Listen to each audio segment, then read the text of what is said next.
እውነተኛ ስኬት የሚመጣው ዝግጅትና እድል ሲገናኙ ነው። ከስኬት ይልቅ ከውድቀት የምትማረው ይበልጣል። ጉልበትህን ከመጨመር ይልቅ ጽናትህን አጠንክር። ስሜትህን አትከተል፣ ስሜትህ እንዲከተልህ አድርግ።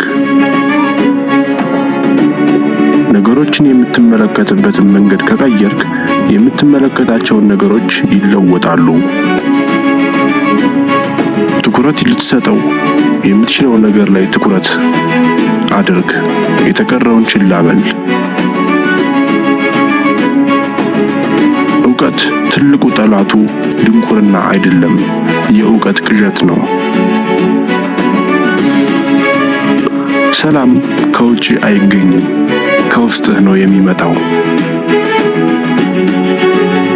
የእውቀት ትልቁ ጠላት ድንቁርና አይደለም፣ የእውቀት ቅዠት ነው። የሕይወትህን የመጨረሻ ምዕራፍ እያነበብክ ከሆነ ቀጣዩን ምዕራፍ መጀመር አትችልም። ገንዘብን አታሳድድ፣ ለሰዎች የምትሰጠውን ዋጋ አሳድድ።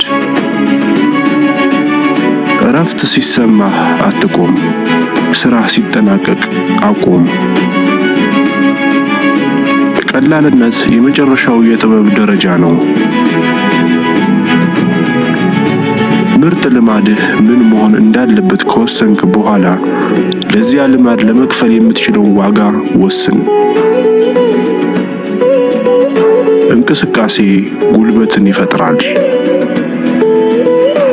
የምትመለከተው ለውጥ ራስህ ሁን።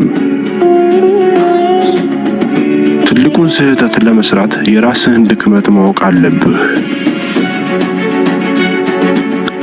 የማይሰበረው ኦክ ዛፍ ከሚታጠፈው ቀርከሃ ያነሰ ጥንካሬ አለው። ብልህ ሰው ከጓደኞቹ ይልቅ ከጠላቶቹ ይበልጥ ይማራል። እያንዳንዱ ቀን ሁለተኛ እድል ነው።